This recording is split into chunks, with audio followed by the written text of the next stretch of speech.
Meus amados irmãos, a paz do Senhor.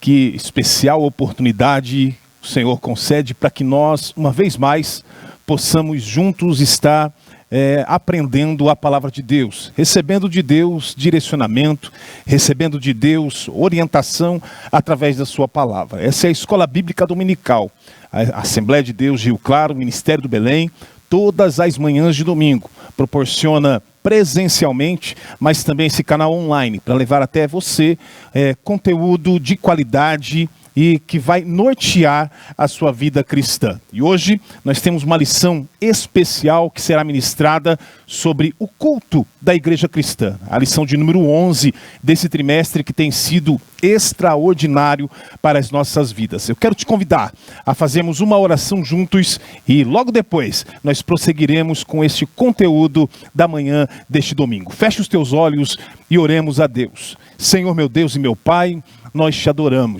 adoramos pelo privilégio da salvação, te adoramos, Senhor, pela oportunidade especial que o Senhor nos concede, de uma vez mais podermos juntos compartilhar da tua palavra, compartilhar de tudo aquilo que o Senhor tem, ó Senhor Deus, para direcionar as nossas vidas e principalmente, Senhor, nessa oportunidade sobre o culto, como igreja, como devemos, Senhor, nos portar e apresentar ao Senhor um culto digno de louvor e adoração ao Senhor.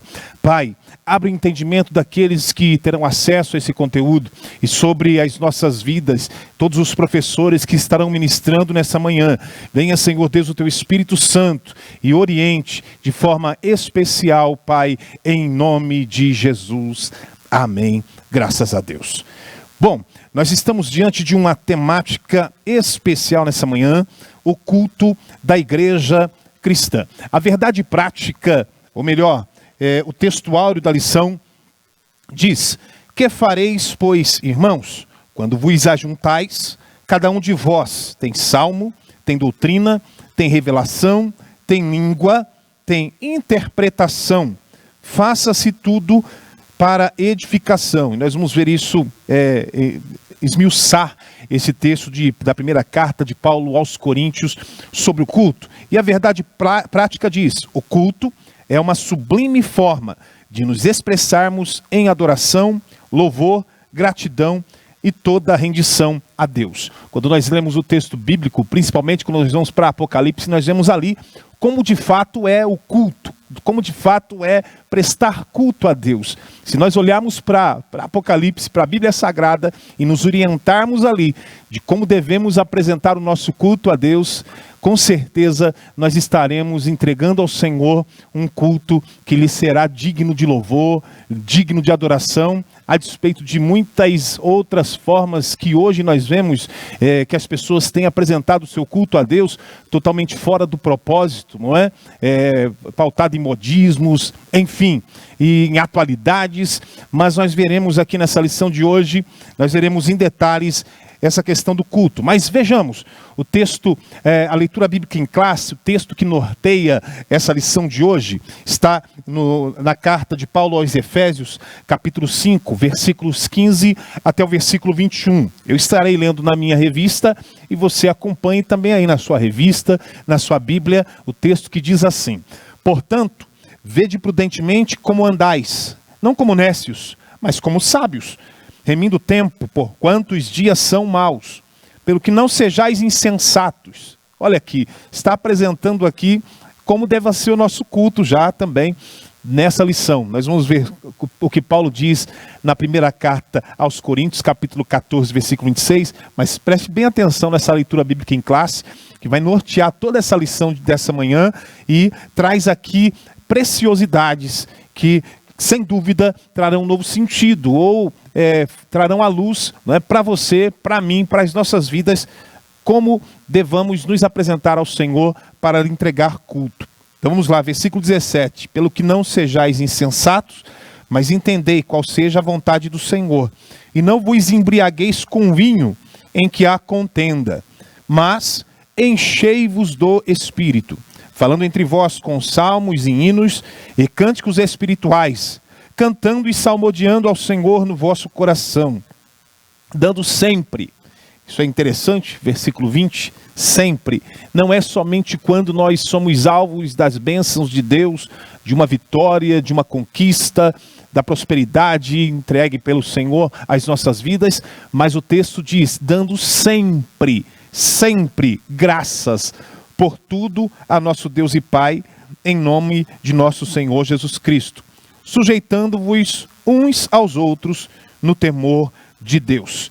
Que interessante, não é, irmãos? O culto, conforme a primeira carta de Paulo aos Coríntios, o capítulo 14, versículo 26, neste texto que traduz-se como um textuário, né, dessa lição, nós vemos que o culto coletivo, ou o culto em que a igreja se reúne, não é? Porque nós temos o nosso culto individual, mas ele se manifesta na coletividade, não é? Este culto a Deus, nós vemos que esse culto coletivo, ele deve ter 3 ministrações, para que de fato esteja com essas características apontadas por Paulo no capítulo 14 dessa carta. A primeira é o louvor, a ministração do louvor, que ele diz salmos, não é? A segunda é a palavra, quando ele fala de doutrina, é a palavra de Deus, e também do Espírito. Então a ministração do louvor, a ministração da palavra e a ministração do Espírito, que traduz-se em revelação, língua, interpretação, enfim. E essas ministrações, elas não devem competir entre si.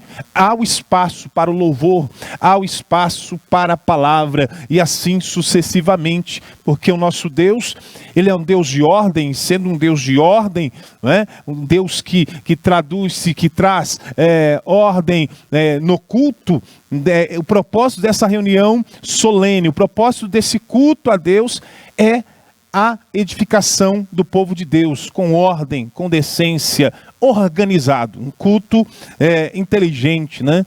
Quando nós apresentamos o nosso corpo como sacrifício vivo, santo e agradável a Deus, que é o nosso culto racional ao Senhor, um culto organizado, não é? Com um propósito, que tem louvor, que tem palavra, que tem a ministração do Espírito Santo nas nossas vidas. Isso sim é um culto entregue a Deus. O culto, quando nós vemos aí também o texto que norteia, que vai trazer todo o direcionamento para essa lição, não é? Para todos os tópicos que nós vamos estudar aqui nessa manhã, o culto conforme Efésios capítulo 5, versículo 15 até o versículo 21, esse conjunto de versículos, essa perícope, né, constam nela as primeiras recomendações finais, exatamente isso, as primeiras recomendações finais, lá nas considerações finais da carta, ele traz as primeiras recomendações finais, o apóstolo Paulo traz aos crentes de Éfeso, nas quais a gente pode observar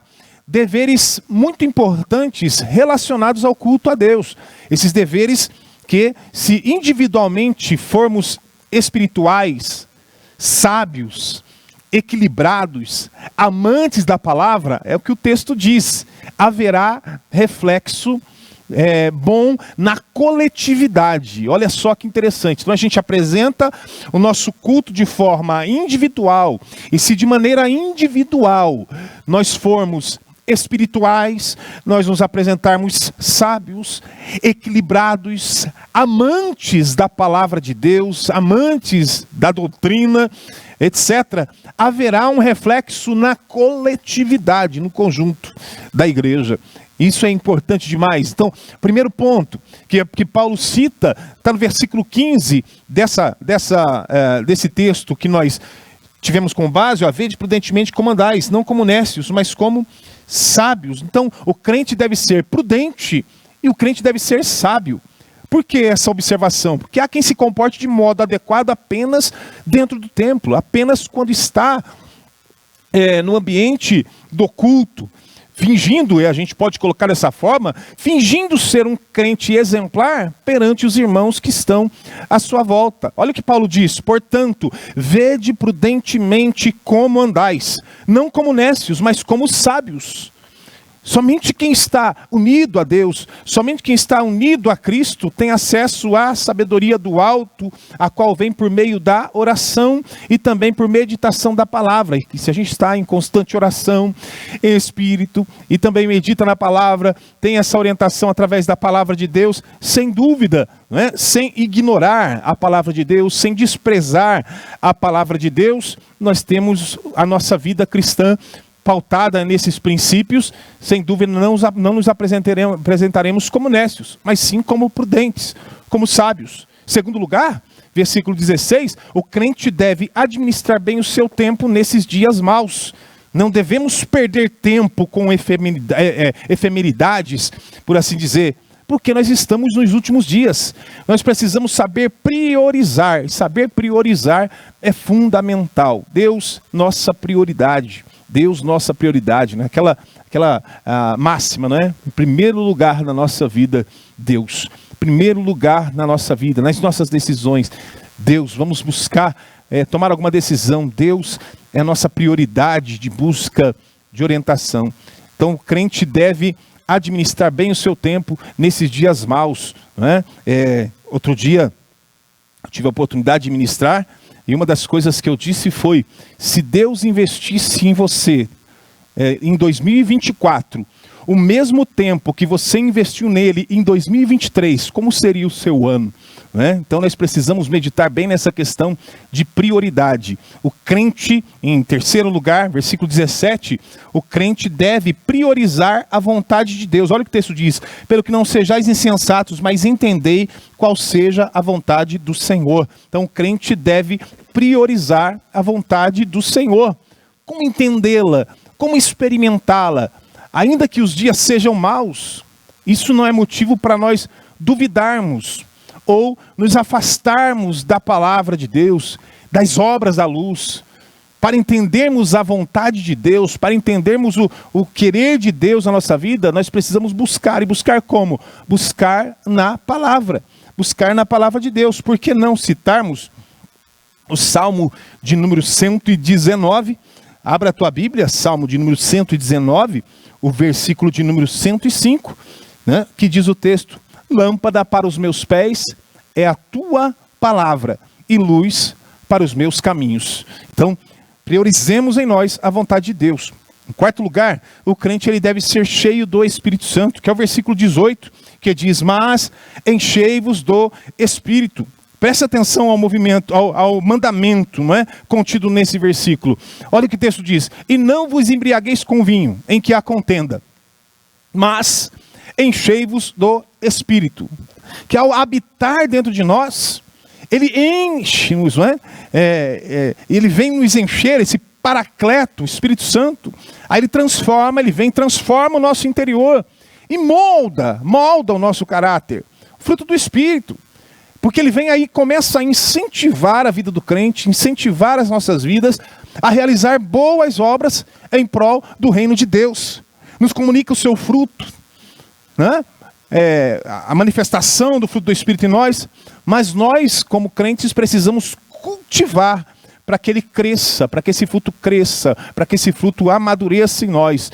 O Espírito Santo, evidentemente, nos guia em santidade, né, a fim de que nós tenhamos vitória sobre os desejos, sobre os impulsos carnais. Aí Paulo enfatiza que assim como é pecado embriagar-se, né? Às vezes a gente só foca na questão do não vos embriagueis com vinho em que há contenda, mas Paulo, ele enfatiza que assim como é pecado embriagar-se, não ser inteiramente dominado pelo Espírito Santo, não ser cheio pelo Espírito Santo, também é pecado. Também é pecado. Então nós como crentes precisamos buscar constantemente sermos cheios do Espírito Santo. Em quinto lugar, versículo 19, o texto diz: falando entre vós com salmos e hinos e cânticos espirituais, cantando e salmodiando ao Senhor no vosso coração. Então, o crente, ele deve saber como louvar ao Senhor. Nosso Deus, que trabalha com ordem, que trabalha com decência, ele deixou-nos essa orientação quanto ao louvor no culto. Olha o que diz: falando entre vós com salmos e hinos e cânticos espirituais, cantando e salmodiando ao Senhor no vosso coração. Ou seja, quando nós somos cheios do Espírito Santo, nós apresentamos a Deus um culto verdadeiramente pentecostal. E esse culto ele vem de acordo com essas 3 ministrações que o apóstolo Paulo menciona na sua primeira carta aos Coríntios, capítulo 14, versículo 26. A ministração do louvor, que abarca salmos, hinos e cânticos espirituais, é uma delas, não é? E depois nós vamos entrar pormenorizadamente nessa questão do louvor. Em sexto lugar, o crente ele deve ser sempre grato a Deus. Eu me antecipei a falar, dando sempre graças a Deus, graças por tudo a Deus e Pai, em nome de nosso Senhor Jesus Cristo. Porque, exatamente como eu me antecipei dizendo, há quem vá ao templo apenas para receber bênçãos. E acaba ignorando que o culto é para Deus. Nós não vamos no culto, nós não chegamos no culto. É claro que de forma errônea, muitas vezes, não é? O pregador acaba para incentivar aqueles que estão presentes no culto, quem veio buscar a sua bênção, não é? Mas nós não viemos no culto para buscar a bênção. A bênção é reflexo do nosso culto a Deus, e Deus, por sua bondade e misericórdia, nos alcança, ouve as nossas orações e atende às nossas súplicas, é claro, mas o principal motivo de vir ao culto é para adorar a Deus. Por isso que Paulo ensina dizendo, dando sempre graças a Deus por tudo a nosso Deus e Pai, em nome de nosso Senhor Jesus Cristo. Em nome de Jesus Cristo. Há 4 tipos de oração. Adoração e louvor. Salmo 103, verso de número 1, fala sobre isso. Ações de graça, intercessão, oração e súplicas. Então, como o que somos e temos vem de Deus, entenda isso, tudo que somos, tudo que temos vem de Deus, é indispensável então que nós sejamos a todo momento gratos a Deus, não observando o momento atual, mas agradecendo a Deus em tudo, por tudo aquilo que somos, tudo aquilo que temos, porque vem dele, porque por ele, para ele são todas as coisas, porque dele, por ele, para ele são todas as coisas. Aí Paulo termina dizendo, glória pois a ele eternamente, amém. Louvado seja o nome do Senhor. E em último ponto, dentro dessa perícope, dentro desse conjunto de versículos da carta de Paulo aos Efésios, capítulo 5, que compreende do versículo 15 até o versículo 21, o crente ele deve ser humilde. É o que o versículo 21 diz, sujeitando-vos uns aos outros no temor a Deus. Porque muitos se sentem superiores a seus irmãos por causa de um dom que Deus lhe deu. Mas Paulo ensina o seguinte, sujeitando-vos uns aos outros no temor de Deus. Aqui o apóstolo ele volta ao início das instruções práticas, visando o quê? A unidade do corpo de Cristo. Pois somente a humildade torna possível a submissão. Como essa contraria a natureza humana, para sujeitar-se uns aos outros, o salvo ele deve colocar a Cristo em primeiro lugar e estimar os irmãos como sendo mais que si mesmo. Não é? Sujeitando-vos uns aos outros. Então nós temos que ser humildes, o crente tem que aprender a ser humilde. E em terceiro lugar, o culto a Deus sobre diferentes aspectos, porque nós colocamos aqui o culto conforme 1 Coríntios 14, 26, o culto conforme Efésios 15, 21, e dentro desse colocamos vários pontos aí, mas em terceiro, o culto a Deus sobre diferentes aspectos, tendo esses textos bíblicos aí, tanto de Coríntios como Efésios, em mente, guardados em mente. Então, hoje nessa lição, nós veremos aí o culto coletivo a Deus, que é um culto santo, e como Deus é santo, o culto deve ser solene, glorificando a Deus. A nossa reunião, ou as nossas reuniões no culto, ou em qualquer outro lugar, devem ter como propósito a glorificação do Senhor e a edificação do povo de Deus. Nós também veremos aqui hoje que, embora não sejamos místicos e nem ritualistas, o culto ele tem um ritual. Um culto ele tem todo um ritual, não é? Ou seja, há práticas litúrgicas, bíblicas, que devem ser observadas com decência e ordem. Então isso a nível de introdução.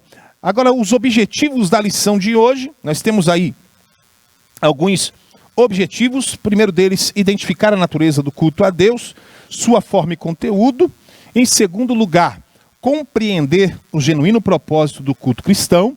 Em terceiro e último ponto, enfatizar a primazia das Escrituras e a importância da adoração entusiástica na liturgia pentecostal. Então nós veremos aqui hoje, dentro desses objetivos, a natureza do culto. Falaremos o culto como serviço a Deus, o culto que deve ser solene, o culto que é santo. Em segundo propósito, o segundo tópico que nós abordaremos, o propósito do culto, que deve glorificar a Deus, como nós antecipamos.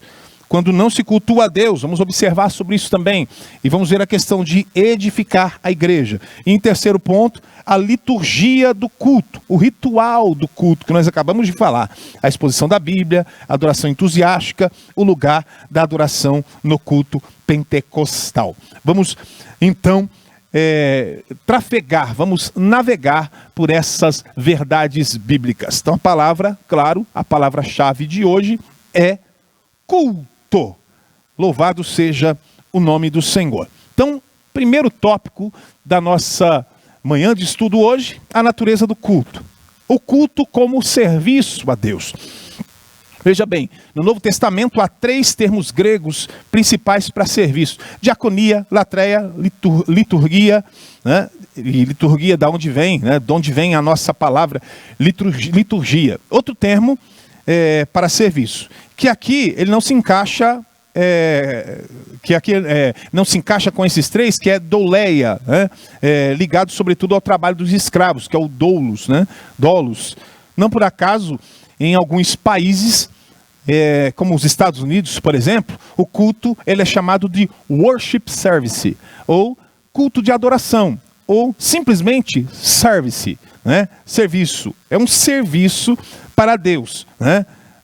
Então entenda aí, já na palavra em si, na tradução da palavra, entende-se como serviço. Se é serviço, é prestar serviço, é entregar culto, serviço a Deus, worship service, né? O Senhor teu Deus temerás e a Ele servirás e pelo teu nome jurarás, né? Deuteronômio capítulo 6, versículo 13. Então nós devemos servir, né? Do termo latrel, do grego latrel, em espírito e em verdade. Então, se nós partíssemos desse pressuposto, já entenderíamos que muitas invencionices já seriam banidas dos nossos cultos já. Que muitas vezes têm sido reuniões muito antropocêntricas, ou seja, centradas no homem, para massagear o ego das pessoas. Em algumas situações, até mesmo para entreter as pessoas, né? E não um serviço a Deus. O culto ele tem um propósito de adoração, edificação do corpo, mas principalmente é um serviço a Deus. Guarde bem esta questão. Então, o culto ele é um serviço a Deus. Segundo, o culto ele deve ser solene. E a melhor maneira de nós sabermos como deve ser o culto a Deus aqui na terra é olhar, como disse no início da lição, é olhar para o último livro da Bíblia, que nos ensina como nós serviremos o Senhor no céu. Ali, em Apocalipse, capítulo 22, versículo 3, olha como que apresenta-se a adoração. Diz ali que os seus servos o servirão. Está ali o verbo grego, no grego latrel. Ele está presente ali, incutido nessa frase. Agora, será que nós estamos dispostos a cultuar aqui do mesmo modo que nós cultuaremos ali? Quanto à forma, quanto ao conteúdo a Deus? Abra a tua Bíblia. Olha, vamos ler alguns versículos de Apocalipse para entender essa seriedade do culto a Deus. Apocalipse capítulo 4, versículos 8 a 11. E os 4 seres viventes, tendo cada um deles respectivamente 6 asas, estavam cheios de olhos, ao redor e por dentro. Não tinham descanso, nem de dia nem de noite. Não tinham descanso, nem de dia nem de noite. Proclamando: Santo, Santo, Santo é o Senhor Deus, o Todo-Poderoso, aquele que era, o que é e o que há de vir. Sempre que esses seres viventes davam glória, honra e ações de graças ao que está sentado no trono, ao que vive para todo sempre. Os 24 anciãos se prostravam, oh aleluia, eles se prostravam diante daquele que está sentado no trono, adoravam o que vive para todo sempre, depositavam as suas coroas diante do trono, proclamando: Tu és digno, Senhor e Deus nosso, de receber a glória, a honra e o poder, porque criaste todas as coisas e por tua vontade elas vieram existir e foram criadas. Louvado seja o nome do Senhor. Ainda, Apocalipse, capítulo de número 5, versículos 9 a seguir, olha o que diz: E cantavam um cântico novo, dizendo: Digno és de pegar o livro, de quebrar os selos, porque foste morto, e com teu sangue compraste para Deus os que procedem de toda a tribo, língua, povo e nação. E para o nosso Deus os constituíste reino e sacerdotes, e eles reinarão sobre a terra. Vi e ouvi uma voz de muitos anjos ao redor do trono, dos seres viventes e dos anciãos, aleluia, cujo número era de milhões e milhares de milhares, proclamando com voz forte: Digno és, digno é o Cordeiro, que foi morto, de receber o poder, a riqueza, a sabedoria, a força, a honra, a glória e o louvor. Então ouvi que toda criatura que há no céu e sobre a terra, debaixo da terra e sobre o mar, e tudo que neles há, estava dizendo: Aquele que está sentado no trono e ao Cordeiro, seja o louvor, a honra, a glória e o domínio para todo sempre. E os 4 seres viventes respondiam: Amém. Também os anciãos se prostravam e o adoravam. E outros mais textos de Apocalipse mostram como deve ser e como será esse culto lá no céu. E aí, essa pergunta, ela cabe de fato: será que estamos dispostos a cultuar aqui do mesmo modo que cultuaremos ali, quanto à forma, quanto ao conteúdo? Sem medir esforços, apresentar ao Senhor serviço, apresentar ao Senhor culto, adorá-lo na beleza da tua santidade. Aleluia, louvado seja o nome do Senhor. Então veja bem que nesse culto que deve ser solene, o culto a Deus, a forma desse culto, a marca do culto do céu, como que é a marca do culto no céu, com base no versículo que nós lemos aqui, é a prostração reverente, é se prostrar. Os 24 anciãos prostravam-se diante do que estava sentado no trono e o adoravam, ou seja, adoravam ao que vive para todo sempre, e lançavam as suas coroas diante do trono. Ou seja, ali não haverá espaço para famigerada adoração extravagante. O culto no céu será solene, ou seja, majestoso, reverente, respeitoso, decente, decoroso, ordeiro. De acordo com a Bíblia, a nossa regra de fé, prática, de viver, há um bom ordenamento a ser observado nessa liturgia cristã. Faça-se tudo decentemente e com ordem. Há vários versículos que falam sobre isso. Culto a Deus, o culto a Deus e o seu conteúdo, olha o que diz o texto, né? Ao se prostrarem diante de Deus, os que são salvos, glorificados, os seres viventes, os seres angelicais, eles dirão, o que eles dirão? Observe lá: e cantavam um novo cântico dizendo: Digno és de tomar o livro, de abrir os seus selos, porque foste morto, e com seu sangue nos compraste para Deus de toda tribo, língua, povo e nação. E para o nosso Deus nos fizeste reis e sacerdotes, e reinaremos sobre a terra. Digno é o Cordeiro, que foi morto, de receber o poder, riqueza, sabedoria, força, honra, glória e ações de graças. Ou seja, quando você vê esses versículos aqui, ao se prostrarem diante do trono de Deus, os que salvos, glorificados, e também os seres angelicais, eles estão dizendo que rendendo glórias a quem? Rendendo graças a quem? A Cristo. Ou seja, o culto no céu é cristocêntrico, e tem que ser dessa maneira aqui também. Terceiro ponto, o culto é santo. Há reuniões solenes e decorosas que não tem que não tem nada a ver com o culto a Deus. Mas há também cultos extremamente formais, onde o Senhor não se faz presente. Olha só que perigo. Por quê? Porque o culto a Deus precisa ser santo. Nesse sentido, o culto dos serafins, quando nós vemos lá em Isaías capítulo 6, esse culto dos serafins, ele deveria ser um exemplo, ou deve ser o exemplo para nós. Eles estavam acima dele, por cima dele, cada um tinha 6 asas, com 2 cobriam os rostos, com 2 cobriam os pés, com 2 voavam e clamavam aos outros dizendo: Santo, Santo, Santo é o Senhor dos Exércitos, toda a terra está cheia da sua glória. Então, como o Senhor é santo, o nosso louvor, a nossa pregação, o nosso ensino e quaisquer outras ministrações ou serviços no culto devem ser também apresentados santos diante de Deus. Porque o culto, em primeiro lugar, dentro disso, o culto é uma reunião dos santos. Paulo diz aos Romanos, capítulo 15, versículo 25, agora vou a Jerusalém para ministrar aos santos. Aos santos.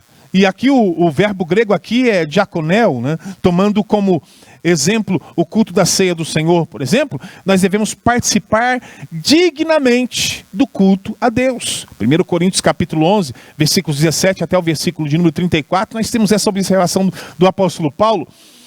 Segundo lugar, dentro desse culto que é santo, porque o culto é uma reunião de serviço ao Deus santo. Se em primeiro lugar, nós entendemos que o culto é uma reunião dos santos. Segundo lugar, porque o culto é uma reunião de serviço ao Deus santo. Claro que nós poderíamos colocar em primeiro lugar aqui, Primeiro, o culto é uma reunião de serviço ao Deus santo. Então, nosso serviço, evidentemente, deve ser bom. Deve ser extraordinário. Porque os que servirem bem como diáconos, purificai-vos, os que levais os vasos do Senhor, olha só, os que servirem bem como diáconos, serviço bem feito, apresentar o culto bem feito, porque o recepcionista, o manobrista, o porteiro, o diácono, o presbítero, o evangelista, o pastor, cada um, quando você vem aqui num culto domingo à noite, aqui na sede, você vê são centenas de pessoas envolvidas no culto. Centenas de pessoas envolvidas no culto. E aí, são mais outras centenas de pessoas apresentando culto a Deus. Olha só, quantas pessoas envolvidas. Agora, é um culto, é uma reunião de serviço ao Deus santo. Então, nosso serviço deve ser bom. Porque os que servirem bem como diáconos, servirem bem. Purificai-vos os que levais os vasos do Senhor, Isaías 52, 11. Tudo que fazemos deve glorificar ao Senhor. Primeira carta do apóstolo Paulo aos Coríntios, capítulo 10, versículo 31. Mantendo sempre o limite entre o santo e o profano. Não pode misturar, não pode haver mistura entre o santo e o profano. Ezequiel, o livro do profeta Ezequiel, quando nós podemos ler este texto, capítulo 22, versículo de número 26, o texto diz: os seus sacerdotes transgridem a minha lei e profanam as minhas coisas santas. Não fazem distinção entre o santo e o profano, e não ensinam a diferença entre o puro e o impuro. Não respeitam os meus sábados, e assim sou profanado no meio deles. Ainda, Ezequiel, capítulo 44, versículo de número 23, o texto diz assim: os sacerdotes ensinarão o meu povo a distinguir entre o santo e o profano, e lhe darão entendimento quanto à diferença entre o impuro e o puro. Então, nós tudo que fazemos deve glorificar ao Senhor, mantendo sempre esse limite entre o santo e o profano. E ainda dentro dessa questão, desse tópico 3, dizendo que o culto é santo, porque o lugar de culto é santo.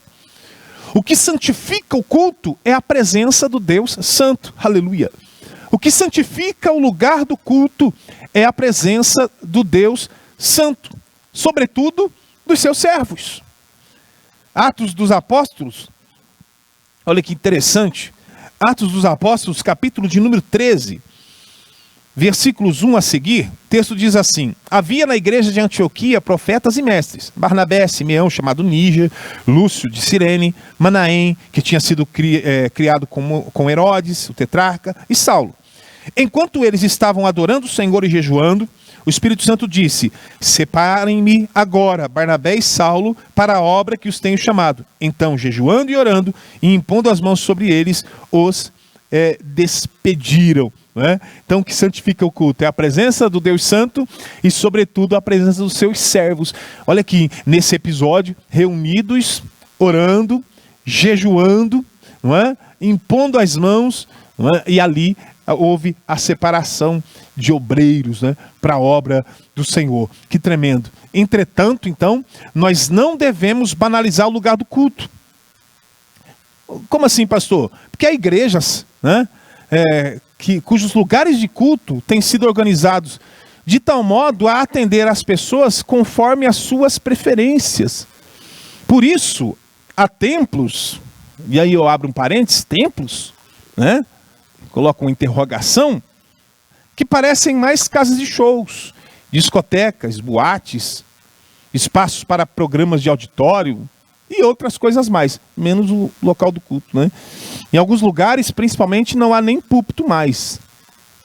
Em outros, a tribuna deu lugar a uma grande passarela, similar aos shows de astros seculares, né? Ou tambores, né? Podemos assim colocar também. Então, o pregador não expõe mais as escrituras não expõe mais a palavra de Deus. A missão é entreter, né? Entreter a turma, entreter a galera, né? E aí, colocar frases de efeito ao som de músicas, né? Ao som dos fundos musicais. Isso não é culto a Deus.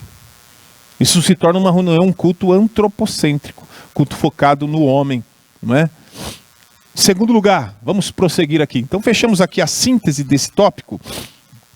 A síntese desse tópico, nós estamos na lição de número 11, e aí fechamos a síntese desse tópico dizendo: sendo o culto uma forma de serviço a Deus, sua prática requer reverência, ordem e santidade. Ok?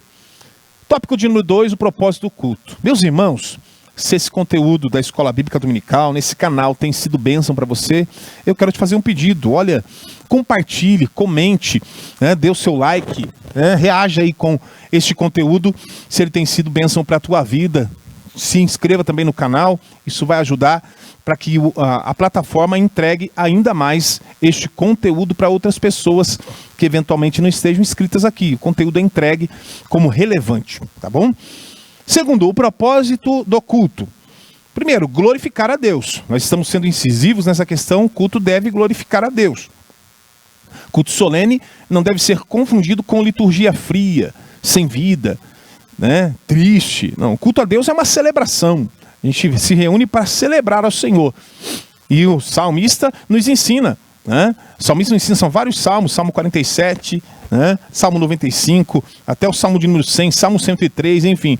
E essa celebração que vai continuar no céu, ela deve ser cristocêntrica, evidentemente, né? Ela deve ser focada em Cristo, entregue a Cristo. Esse culto deve ser entregue para Cristo.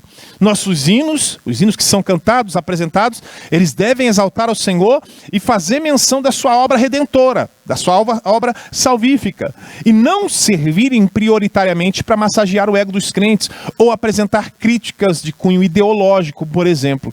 Então, tenhamos cuidado para que o conteúdo do louvor, o conteúdo da pregação, não sejam eivados de conceitos antropocêntricos, que acabam visando a um fim que não seja glorificar ao Senhor Jesus Cristo, nosso mediador, o nosso sumo sacerdote. Então, o alvo deva ser glorificar ao Senhor. Então, o primeiro ponto, glorificar a Deus. E segundo, quando não se cultua a Deus, saber que todo e qualquer culto deve ser um serviço, ou para Deus, é um norte para nós. Nós já tivemos aqui como base, desde o início da lição. Então, sabendo disso, que qualquer culto deve ser um serviço para Deus, serve já como norte para nós. Então, tudo que preparamos deve ser para a glória de Cristo. Tudo que vamos apresentar no culto deve ser para a glória de Cristo. Ainda que haja culto temático, né? E há vários deles, né? Culto de doutrina, culto de jovens, culto de adolescentes, né? Ou casamento, ocasiões especiais. Todos eles têm como propósito glorificar o Senhor. o culto de Natal, por exemplo. Como que deve ser o culto de Natal? Se a motivação dos crentes for antropocêntrica, pensarão somente em enfeites. Se a motivação dos crentes para o culto de Natal, a noite de Natal, né, que nós temos aqui na nossa igreja, se a motivação for antropocêntrica, pensarão nos enfeites, troca de presentes, comida, né? Sendo considerado culto como antropocêntrico, a motivação antropocêntrica. Agora, se a motivação for cristocêntrica, a ênfase desse culto recairá sobre a encarnação do Verbo. Aleluia! Porque é de fato isso. Cairá sobre a encarnação do Verbo, seguida pela vida, pelo exemplo de Cristo, que foi sem pecado, né? A sua morte por nossos pecados e a sua ressurreição para a nossa justificação. Aí Paulo repreendeu, né, os coríntios, porque a motivação deles, ao celebrar o culto da ceia, estava errada. Então houve a repreensão por parte do apóstolo Paulo. Você lê isso lá na sua primeira carta aos Coríntios, capítulo 11, versículo de número 20. Por isso aí vem a orientação correta da ceia do Senhor, né? E isso ali, porque a motivação deles estava errada ali, né? Então nós temos esse propósito. Terceiro propósito do culto, edificar a igreja, claro. Aqui a linguagem é metafórica e alude ao desenvolvimento do corpo de Cristo como um edifício em processo de construção. Por isso que fala edificação do corpo. É uma linguagem metafórica, falando sobre essa construção, esse processo de construção, esse levantar de um edifício, né? Mostrando aí o corpo de Cristo como um edifício de fato. Então, para entendermos como se dá essa edificação dos salvos, sobretudo no culto a Deus, né? Há algumas observações, algumas passagens que nós podemos ver no Novo Testamento. Por exemplo, Mateus, capítulo 16, versículo 18. Né? O tempo verbal aqui está no futuro, que ele diz assim: edificarei. Edificarei. Isso não significa que a igreja só passou a existir no dia de Pentecostes, né? A era da igreja foi inaugurada nesse dia, mas a igreja propriamente, ela foi criada e formada por Jesus, que soprou o Espírito sobre ela após a sua ressurreição. Isso é tremendo. Primeira carta de Paulo aos Coríntios, capítulo 3, versículos 11 até o versículo 15, que ele diz ali que somos pedras vivas nesse grande edifício, a igreja. Então nós precisamos saber como edificar sobre esse fundamento. Qual é esse fundamento? Cristo. Esse fundamento é Cristo. Primeira carta de Paulo aos Coríntios, capítulo 14, você vê lá os versículos 3, versículo 5, versículo 12, versículo 26, que fala dos dons congregacionais que foram dados para a edificação dos salvos. Há 3 ministrações no culto, nós aprendemos isso: louvor, palavra e espírito. E todas para a edificação. E nós temos esse compêndio aí desses dons distribuídos para a igreja, esses dons congregacionais criados exatamente para a edificação dos salvos. Por que não citar Efésios também? Capítulo 4, versículos 11 a 16, que fala dos dons ministeriais, que também foram dados para a edificação da igreja. Não é? Que tremendo isso, não é, irmãos? Tudo dentro da palavra. Então, o culto, né, é para edificar a igreja. Louvado seja o nome do Senhor. A síntese desse segundo tópico diz assim: embora o alvo do culto seja Deus e não ser humano, um culto legitimamente cristocêntrico edifica toda a igreja. E nós não falamos de bênçãos, não é? Não é? Porque uma igreja edificada no Senhor, uma igreja que presta culto, né, cristocêntrico, uma igreja que adora a Deus, em resposta a essa adoração, meu irmão, a manifestação da presença do Senhor no culto, né? Isso nos impulsiona a cada vez mais nos aproximarmos de Deus. Consequência disso, meu irmão, as bênçãos virão, mas tenha como objetivo principal agradecer a Deus, ser grato a Deus, entregar ao Senhor Deus a adoração. Quando vier ao culto, venha para adorar a Deus, venha para apresentar serviço a Deus de maneira plena, de maneira a glorificar o nome do Senhor. Louvado seja o nome do Senhor nosso Deus. Vamos lá. Nós temos agora o tópico de número 3, a liturgia do culto. A liturgia do culto. O primeiro tópico, a exposição da Bíblia. Primeira carta do apóstolo Paulo aos Coríntios, capítulo 14, versículo 26, que é o texto que nós fizemos a leitura no início da ministração, nós vimos lá que há 3 ministrações no culto a Deus, no culto a Deus, que é o louvor, salmo, a palavra, que é a doutrina, e a do Espírito, manifestação do Espírito Santo, a manifestação carismática, né? No Novo Testamento, o termo doutrina, no singular, e sem identificação, é uma referência ao ensino da palavra de Deus. E há vários textos bíblicos que apontam para isso. Timóteo capítulo 4, versículos 1 a 2, né?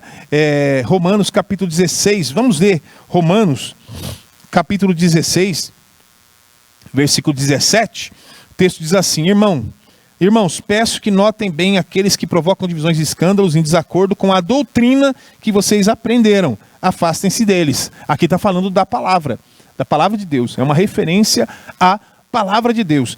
Porque não, Marcos capítulo 12,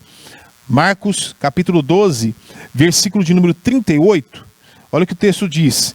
E ao ensinar, Jesus dizia: cuidado com os escribas, que gostam de andar com vestes talares, né, e dais saudações nas praças. Né? Marcos capítulo 12, versículo de número 38.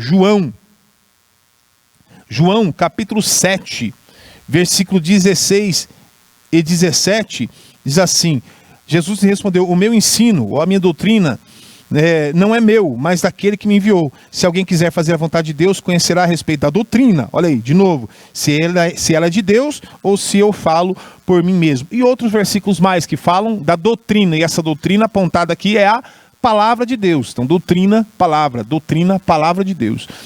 Segundo, adoração entusiástica, ainda falando sobre essa exposição da Bíblia, a Bíblia, ela deve ser lida no culto, viu, irmãos? É interessante, importante falar isso, frisar isso, porque há lugares que ainda, há lugares que a Bíblia não é lida. Apocalipse capítulo 1, versículo 3, Jesus diz que que são bem-aventurados tanto o que lê como os que ouvem e guardam a palavra de Deus. O Senhor se refere aqui ao culto, pois ler aqui é ler em voz alta, no local de culto coletivo, apresentar a palavra, expor a palavra, né? Está no singular porque diz respeito àquele que lê as escrituras no culto público. A congregação que ouve a leitura da palavra também é bem-aventurado. Então é bem-aventurado quem lê, é bem-aventurado quem ouve, é bem-aventurado quem pratica. Mas as bênçãos não vêm sobre os leitores e ouvintes desatentos, e sim sobre os obedientes. Em outras palavras, leitores e ouvintes só são bem-aventurados de fato quando guardam a palavra no coração. Não adianta ouvir, né, mas não praticar, não guardar essa palavra no coração. Segundo ponto, ainda falando sobre a exposição da Bíblia, a Bíblia deve ser exposta no culto. Jesus, os apóstolos, os pregadores do Novo Testamento, eles expunham as Escrituras, falavam sobre as Escrituras. Nós sabemos que a exposição da palavra, ela dá entendimento aos simples, né? A palavra é simples, o Evangelho é simples. E a exposição da palavra dá entendimento aos simples. E a fé, nós entendemos que a fé é pelo ouvir, e ouvir pela palavra de Deus.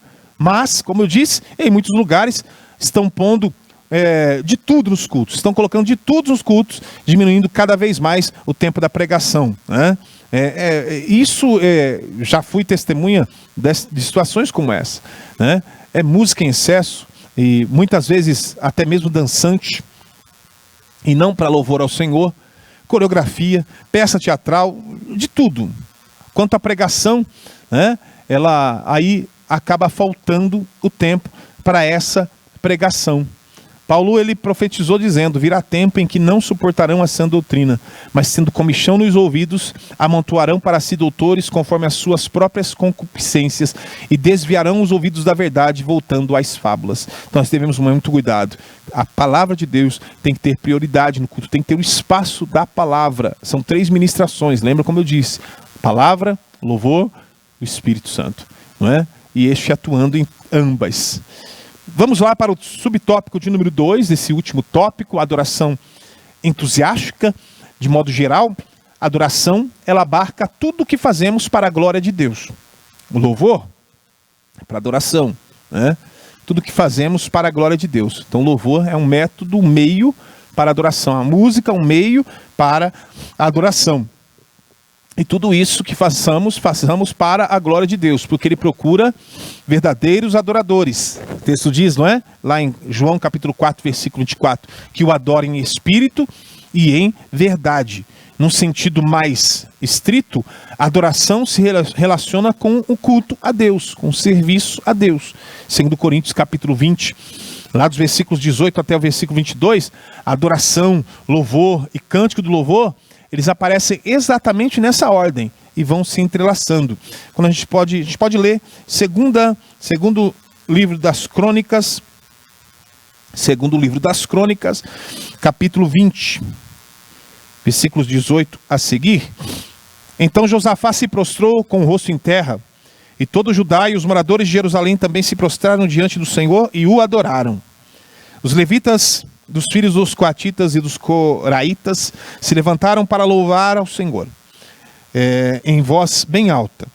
Na manhã seguinte levantaram cedo e foram para o deserto de Tecoa. Ao saírem, Josafá se pôs em pé e disse: escutem, povo de Judá e moradores de Jerusalém, creiam no Senhor seu Deus, e vocês estarão seguros.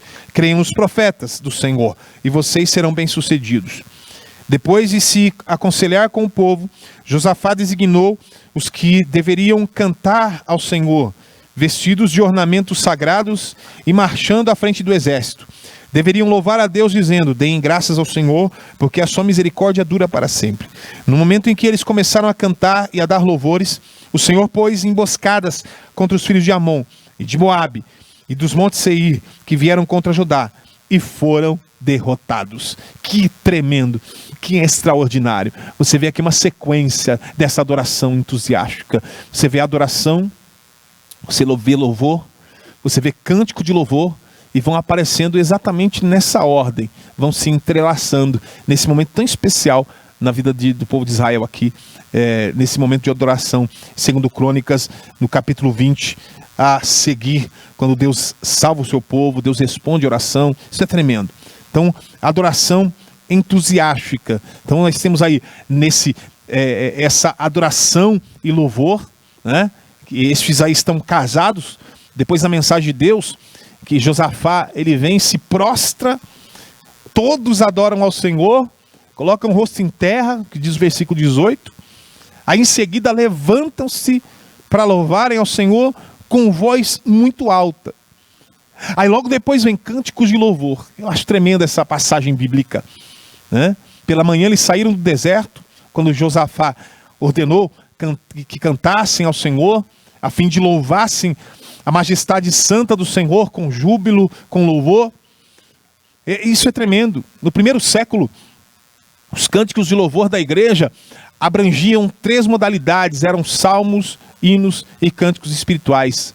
Salmos eram os mesmos contidos no Antigo Testamento. Os hinos eram as composições atuais de louvor a Deus. E os cânticos espirituais englobavam uma gama maior ainda de composições líricas, incluindo as anteriores. Isso é louvor, isso é adoração, uma adoração entusiástica.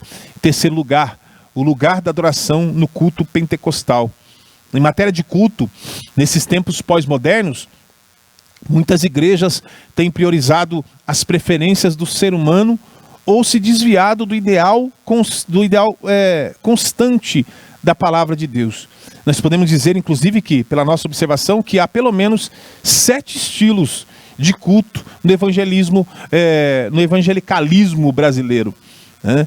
E falando sobre adoração no céu, tendo em vista o que é o culto, né? Que o culto é um serviço, sobretudo para Deus. Qual seria o melhor modelo de culto? Qual seria a melhor liturgia? A gente tem liturgia formal, por exemplo, liturgia que pode se considerar uma relíquia no Brasil, né? Essa, presente na igreja anglicana, obedece rigorosamente às prescrições das liturgias anglicana, reformada, anabatista, enfim. Tem um molde, tem um formato previamente estipulado. Exclui o improviso e adota a música sacra europeia, mas não agrada a juventude, por exemplo. Há um perigo aí. Qual o perigo? O formalismo e o mecanismo, de modo geral, impedem os crentes de darem lugar ao Espírito Santo. Então veja bem, há um perigo. Tem a liturgia tradicional com hinos. né, prevalecente nas igrejas históricas, tradicionais, prioriza os hinos em detrimento dos chamados cânticos congregacionais. Dá grande destaque para os hinários oficiais. Qual é o perigo aqui? Abraçar o tradicionalismo que engessa o culto, já que podemos louvar com salmos, hinos e cânticos espirituais. Olha só, formas litúrgicas diferentes de apresentar culto a Deus, né? Nós temos também a liturgia emergente ou pós-moderna, essa aí presente nas igrejas extremamente secularizadas. Isso aqui é um prejuízo tremendo. Elas adotam a controversa adoração extravagante. É um culto sem limites, que emprega toda nova expressão cultural ou artística como instrumento de adoração. Cada um adora do jeito que quiser. Não há espaço para homogeneidade. Cada grupo tem a sua forma de adorar. É um estilo de culto que respeita o multiculturalismo pós-moderno. Qual é o perigo aqui? Deixar-se levar pelas influências da pós-modernidade e desprezar o primado da palavra, ou a primazia pela palavra. Aí eu vou falar a última aqui. Teriam várias outras, tá? Mas eu vou falar a última aqui, que é a liturgia pentecostal assembleana. Essa, presente nas Assembleias de Deus, fiéis às suas raízes. É o modelo que procura obedecer à prescrição de 1 Coríntios capítulo 12, versículo 14. Desde a sua origem, o culto assembleano tem como marcas a alegria expressa pela música vibrante, glorificação em alta voz, línguas estranhas, profecias, mas sempre mantendo o equilíbrio por meio do ensino das Escrituras. Né? Isso aqui é tremendo, né? Então lembremos-nos, né, de que culto completo ele deve ser assim: tem que ter louvor, são salmos, tem que ter exposição da palavra e tem que ter a exposição do Espírito. Bem, sinopse desse tópico: o culto pentecostal segue o modelo de liturgia neotestamentária como expressão fervorosa de adoração e primazia do ensino da palavra de Deus. E aí a gente encerra essa lição. Nessa lição vimos os princípios que devem reger um culto cristão. O culto não pode ser, isso eu destaquei para você, o culto não pode ser de qualquer forma, pois ele tem princípios e normas para seguir. Como Deus é um Deus de ordem, né? Como Deus é um Deus de ordem, então o culto que se presta a ele também tem que ser ordenado. O culto a Deus tem que ser ordenado. Continuo. Contudo, ordenado não significa frio e sem vida. O culto deve ser um momento de celebração, alegria e dinamizado pelo Espírito Santo. Dinamizado pelo Espírito Santo. Meus irmãos, se essa aula foi uma bênção para você, e tenho certeza que foi, compartilhe, comente aqui embaixo nos comentários, tá bom? Se inscreva no canal e nós nos vemos aí, ou aqui online, se você estiver fora da nossa cidade, mas eu quero te convidar a estar também presencialmente, todos os domingos, às 9 horas da manhã, no Templo Sede da Assembleia de Deus, na Rua Almuziar, número 242, Vila Alemã, ou em uma das nossas congregações. Você pode entrar lá, adrioclaro.com.br, ir lá em congregações, ver uma congregação pertinho de você aí e participar da Escola Bíblica Dominical. Tem um recadinho para você aí, hoje, às 18h30, nós teremos aí o nosso culto da família, esse culto de domingo que tem sido bênção para as nossas vidas, e nós queremos convidar você para que você também seja participante desse momento tão especial de culto, de celebração, de louvor, de adoração e ministração da palavra. Logo mais, às 18h30, aqui no Templo Sede, na Vila Alemã, ou em qualquer uma das nossas congregações. Você é o nosso convidado especial. Quero orar por você. Senhor Deus e Pai, nós te louvamos por teu amor, tua graça abundante, a tua mão sobre nossas vidas. Nós queremos, Pai, a cada dia apresentarmos a ti, Senhor, um culto que seja digno de louvor e adoração do Senhor. Sabemos que em resposta a isso, Pai amado, a tua palavra, Senhor Deus, virá sobre nós como direcionamento, orientação, exortação. Que seja feita a tua vontade sobre nós e que a glória, toda a glória, seja entregue, dada a ti, Pai. Nós clamamos ao Senhor. Abençoe, Senhor Deus, este dia, que nós possamos logo mais estarmos reunidos uma vez mais, para celebrar juntos, glorificarmos ao Senhor. Seja o teu nome glorificado, engrandecido, em nome de Jesus. Abençoe, Pai, o nosso pastor presidente, pastor Cisaque Valadares, sua esposa, filhos, ó Pai, a nora, também o neto. essa família que o Senhor tem colocado neste campo de trabalho para realizar um trabalho tão extraordinário. Toda a equipe, Senhor Deus, de som, de áudio, de imagem, que proporciona que essa mensagem chegue a muitas milhares de pessoas através desse canal. Seja o teu nome glorificado, Pai, em nome de Jesus. Amém. Deus te abençoe, em nome do Senhor.